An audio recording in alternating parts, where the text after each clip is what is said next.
Good afternoon, everyone. My name is Kendall Snyder, and I'm the Chief Recruiting Officer for Amplify Recruiting by Xceleration. Thank you for joining me this afternoon to discuss smart sales hiring strategies for uncertain times. Today, we're going to talk about the economic reality, the impact on hiring, why traditional recruiting can fall short, smart hiring techniques, where hiring breaks down and how to fix it, smarter hiring strategies, and the ripple effect of bad hires. So, as many of you have probably experienced, here we go. Sorry about that. As many of you have probably experienced within the last 6 months, there have been some uncertain economic times. And this has led to unpredictable sales, and companies have had to pivot pretty quickly. With the integration of AI, buyers have had more information at their fingertips than they've ever had before. They're able to research and compare products and services very quickly. And so sales teams and roles are evolving really quickly. And of course, with uncertain times, companies are often quick to lay off or slow to hire. So each and every hire must have clear, measurable ROI.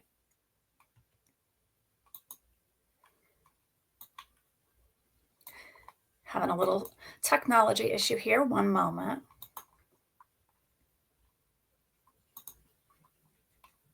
Okay. So, budget cuts lead to talent shortages, and this can quickly impact how a company is able to pick back up when the economy does recover. During a slow or uncertain economy, hiring often slows down or stops altogether, and every hire that you have faces a greater scrutiny internally. More positions, even the critical ones, we find that they're left open for longer, which leads to lost revenue. The best candidates remain high in demand, which means there's often more competition for those top performers. So, why traditional sales recruiting falls short? It's really because sales recruiting takes longer to fill, and often there's going to be less qualified candidates from a traditional hiring technique. Many traditional recruiting firms, they solely utilize common job boards, just like their competitors do. So maybe it's Indeed or Monster, or they think they've been combined now. These candidates are often unemployed during times like this.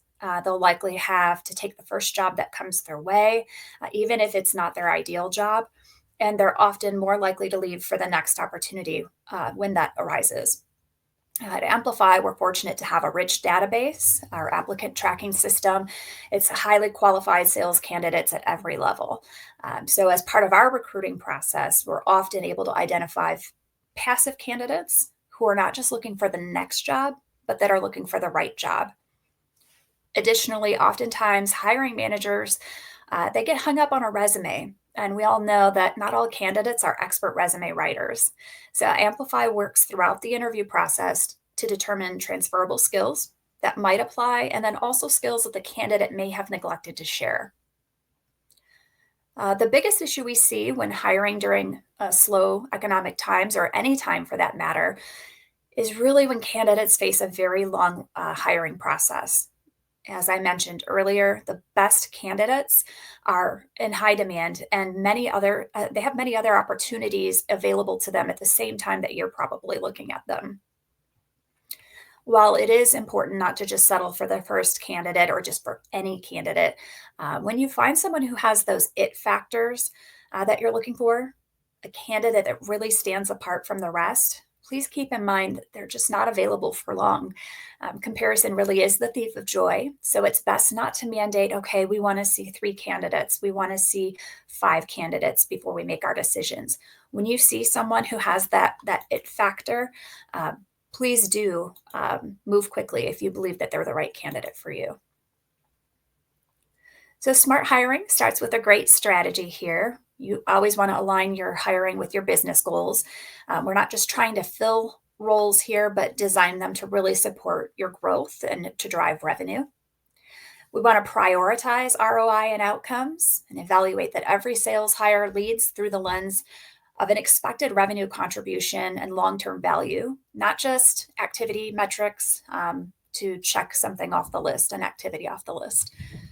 And then focusing on on systems and processes before adding headcount. It's really important to understand, is one more person going to help us get where we need to go? Or is it that our processes are inefficient or our technology is not user friendly?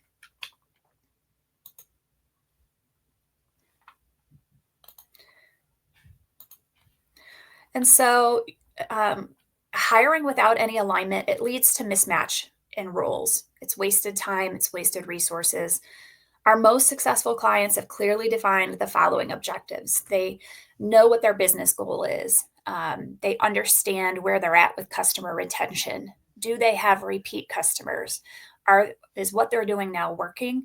And that shows when you have those repeat clients. Are you looking to improve your margin? Are you looking for better account management or territory development? These are just a few of the things you really want to take into consideration when you're looking to bring on another hire, especially in in a slower economic market. So you want to prioritize ROI. You want to prioritize the outcomes, and tie each hire to a measurable impact. You also want to focus on the effectiveness, not just the activity. I think if you've been in sales for a long time, you've seen, okay, let's make 100 phone calls today. But we all know that just because a salesperson makes 100 phone calls doesn't mean the revenue will come back from that busy work. They really need to be effective in the value proposition and thoroughly trained to understand how to ask for the sale and how to close it. Three, avoid vanity hires. We don't want to just hire because we need to hire. We need to put a body in the seat, but really hire the right person and have the right person in the right seat. It's the difference maker. That helps to justify the revenue impact on the organization. And we want to make sure we're using cost to performance benchmarks, clearly define the KPIs to ensure that you know whether hiring this person was the right move. And so the question that I spoke about a moment ago is, do you need another sales rep or do you need a better system? So before you start to add headcount, it's critical to assess whether your sales process is scalable. Is it performance issues from a broken system, or is it from not having enough people to do the work? It's important to complete that due diligence to ensure you're solving the real issue here. Are the processes best in class? Is the technology user friendly? And does it improve efficiency?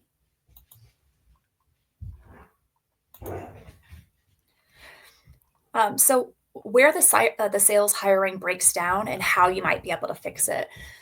You always want to start with a clear role definition.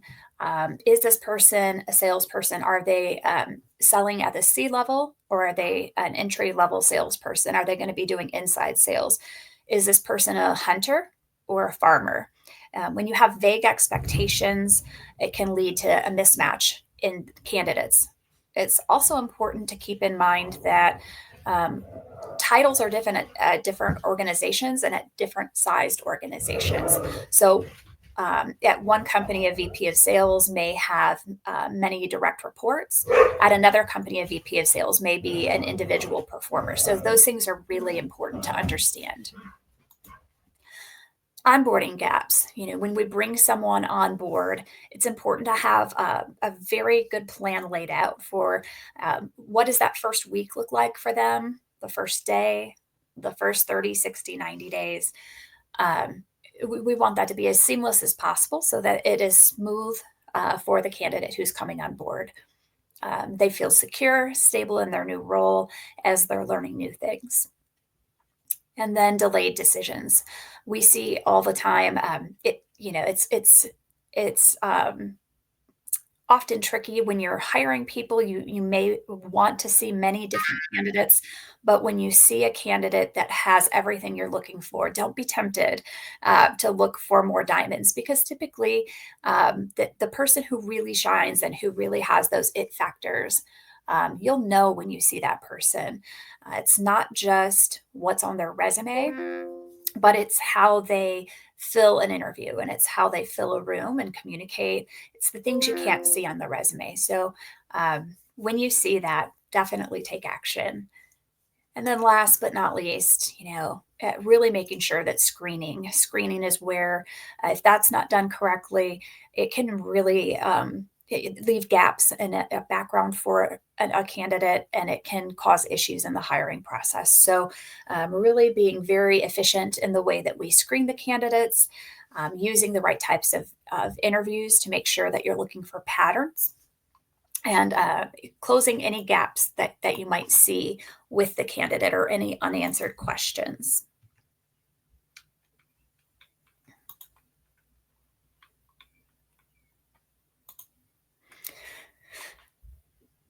And so creating a clear role, I'm sorry, here we go. Creating a clear role and definitions. A well defined role is the foundation. We talked about that a little bit.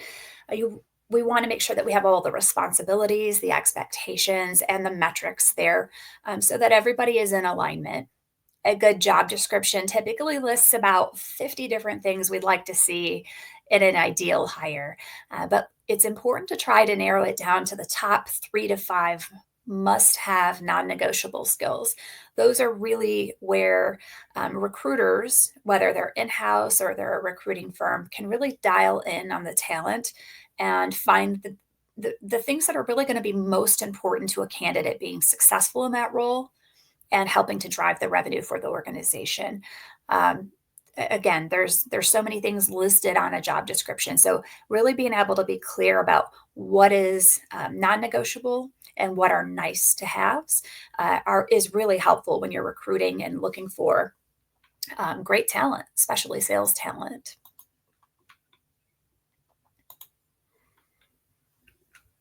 And closing onboarding gaps. We spoke about this a little bit, and some of the issues that you see. Think about if you've ever joined a company and just felt like you were maybe flailing a little bit and didn't have support around you.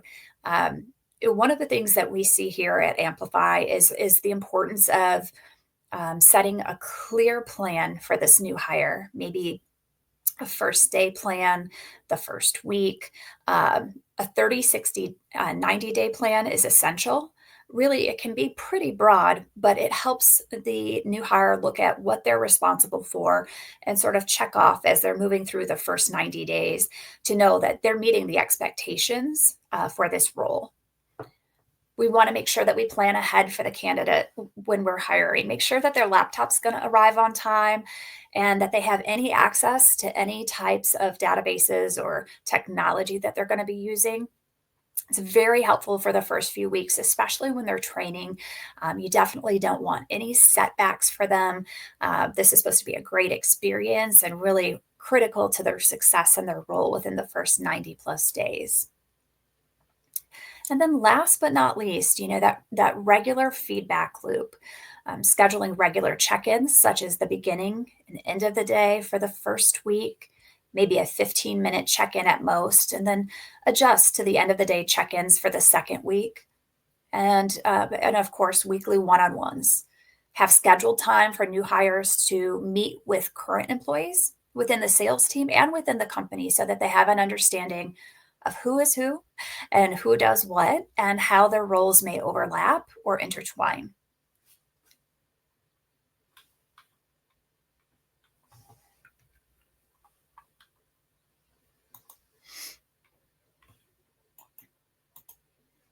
Okay. So avoiding process or decision delays. This is probably the biggest hurdle that we see companies have is the risk of delays in hiring. They know they want to hire, they know what they need, but maybe there are internal stakeholders who have just a different timeline in mind. this can really change it can either make it a much more efficient search, or it can make it a much longer search. So it's important that the internal stakeholders within an organization commit to a timeline at the beginning of the recruiting process, and that they hold each other accountable to meeting benchmarks. And this could be something as simple as replying to candidates that have been submitted when you're looking at resumes, making sure that you're replying, even if it's a candidate that you don't see as a match. That feedback helps the recruiter to be able to really dial in on the talent and see where this candidate didn't hit the mark so that they can get closer each time they give you a submittal. Follow up from an interview for candidates for the recruiters to understand which candidates did well in the interview process or did not, which ones are moving forward. Maybe that's a 24-hour turnaround time at most. That helps to keep those candidates that you really like in the process. Again, great candidates typically have more than one company that's courting them. Unless they're passive, sometimes that's different. Um, but delays do lead to lost talent, and that's the last thing you want to do when you find someone that you think could do a great job for your company. When a company is internally aligned on the process and the expectations of each stakeholder in that process, it's typically smoother for everyone who's involved. And don't forget, this is part of the candidate's first impression of the company. So we like that to go well for them. Okay. Using assessments effectively. Um, there's all types of assessments. I'm sure each of you have taken various throughout your careers. Everybody has their favorite. The right assessments can provide insight into who is this person? What are their motivations to sell? Are they a hunter? Or are they a farmer? Or do they like to do both? Um, the assessment should, while they give us a deeper insight into maybe the person's skill set or their behavior or their personality, it really should be used as one piece of the puzzle. Assessment should not be a final say in whether a candidate is hired or not hired. Also, they should be used earlier on in the recruiting process. The last thing you would like to happen is to invest a lot of time in a candidate and get all the way through the end of the hiring process just to find that they didn't get through an assessment that you hold near and dear in the recruitment process. So, really making sure that you've had some type of intro interview with them, or maybe just a basic overview of the job with them, and then to go ahead and move into an assessment is really what we would advise. We see the best outcomes when it's used earlier on in the process.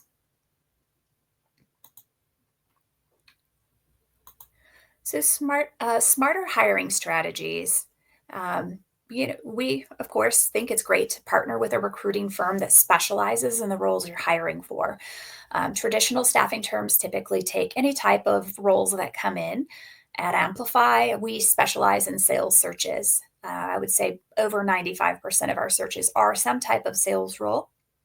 However, we have found that once we've built great relationships with clients, um, that we will receive repeat clients or repeat searches from them. And we do oftentimes work on other searches within their organization for them if it makes sense, some types of professional level roles. But again, the beauty of really specializing in those sales roles is that we have an applicant tracking system that is a gold mine. It's filled with sales candidates. So we always start there. Next, consider using a behavioral interviewing technique. It helps you to look for patterns and identify patterns with why maybe people have left a job. It gives you just more insight to be able to make a good hiring decision. And consider using skills or personality assessments, just again, to get that greater insight into the candidate. Um, and then when you see assessment outcomes, to be able to look at them and think, okay, well, this is how they scored, but does this part even apply to their role?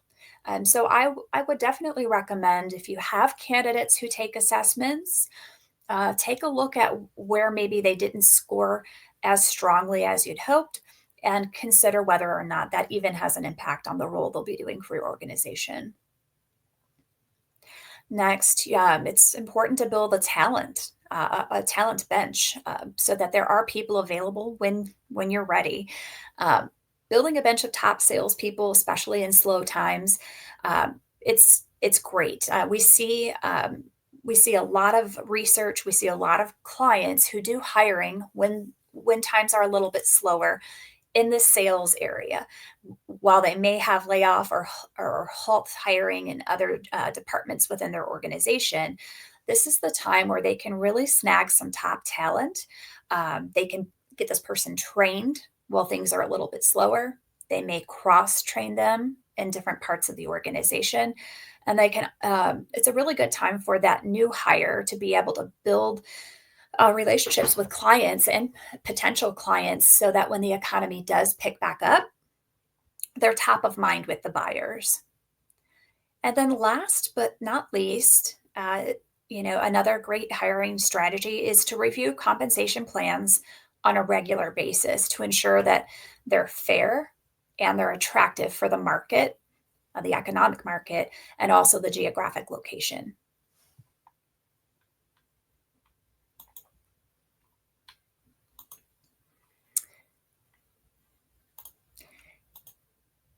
And so, how do you shift from a reactive to a proactive strategy? A lot of companies, like I'd mentioned, they wait until there's an urgent need and then they want to fill the position yesterday or last week. And that can lead to really rushed decisions, desperation hiring, and that doesn't work out. So a proactive approach is really making sure that you have an ongoing relationship with talented candidates that are out there. If you have an in-house recruiter, this might be something that they do to stay in touch. If you're working with a recruiting firm like Amplify, we are always in touch with our candidates that are in our database, and we are everywhere you might see us advertising out there on the internet as well, so that we're always top of mind when people are looking for a sales role. You want to make sure that you have a good pipeline of candidates that, um, again, are looking for that right job for them, not just the next job. And you want to look for candidates that have minimal productivity gaps. Post pandemic, we've seen a lot of people moving jobs, and some of that had to do with the economy. Some of it had to do with taking the first job they could get after the pandemic and then finding the job that they wanted. But these have been uncertain times. It's required definitely very different recruiting techniques since post pandemic. And so you do see that people have moved. So it's really digging into why have they moved? Are they looking to put down some roots? Um, and again, that reactive hiring is really trying to hire on a dime, hire quickly, hire the least expensive candidate. This is not the place we want to save money. We really want to hire fair and attractive wages so that the candidate is more likely to stay with you, 2, 3, 5 years, because that's when you really start to see some return on investment, especially with a sales team.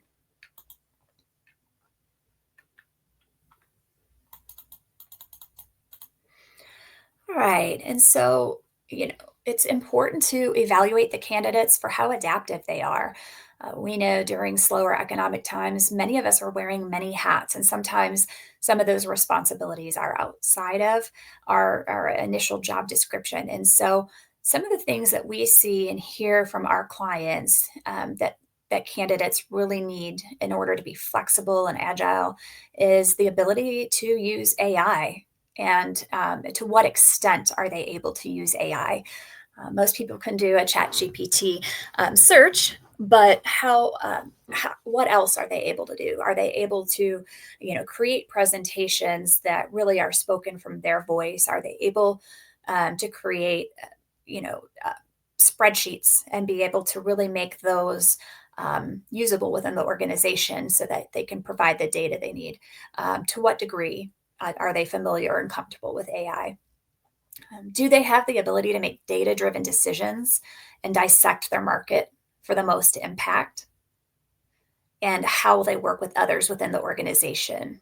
Are they a team fit? Um, and who is this person aside from what they have on their resume? So those things are super important. Again, kind of falls into that it factor that I've spoke about a little bit.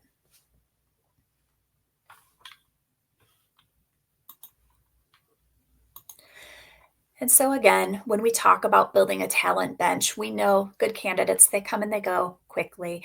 And so you want to map out your network. If you've identified high performers, maybe people you've worked with in the past, maybe people you've done business with within your industry, or referrals from people who work within your organization, referring other strong talent within the industry, make sure that you reach out. Have a plan for how you're going to reach out, how you're going to follow up, and how you can start to nurse that relationship so that when there is an opening on your team and when the time is right for that candidate, you've already built a strong relationship and some level of trust and knowledge about your organization so that they may be interested in making a move when you're ready to have new talent join the team.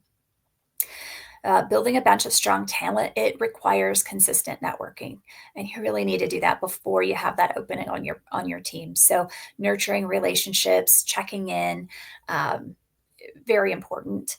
Maintaining a candidate database. You know, if you have an applicant tracking system, that makes things very efficient.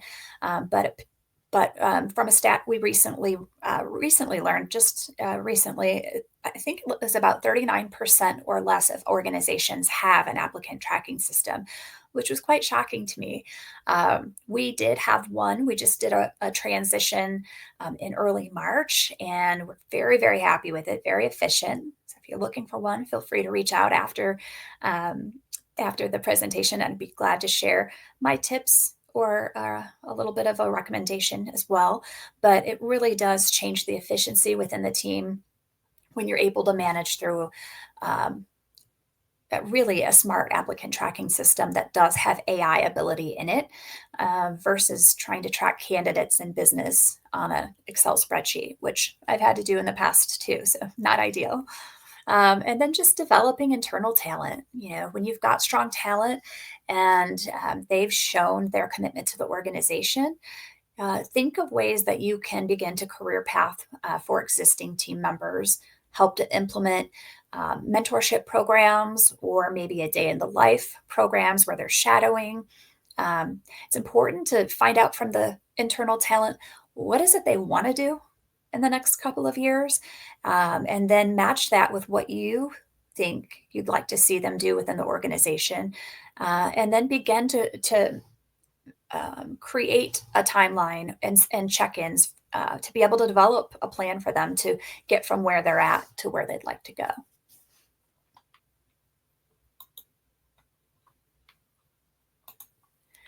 Okay. And so we spoke a little bit earlier about rethinking compensation plans and incentives. You know, everybody does it a little bit different. Some have a base variable balance, some have milestone bonuses, some do flexibility premiums like unlimited PTO or being able to, um, work at your own flexibility. And then some people or some organizations are doing skill development as reinvesting in their teams. So it's interesting here. If you've always done it one way, and you find that recruiting has gotten difficult in current times, this might be a time to say, okay, well, we typically do 50% of of the total compensation in a base salary, 50% in a variable comp plan. Maybe that's not working within your market, or during this like a different economic time. So maybe it's time to take a look at that. One of the things we can offer to you free of charge is Amplify does offer compensation plans for your review. So, depending on the job title, the location, we can put together some information for you so that you can.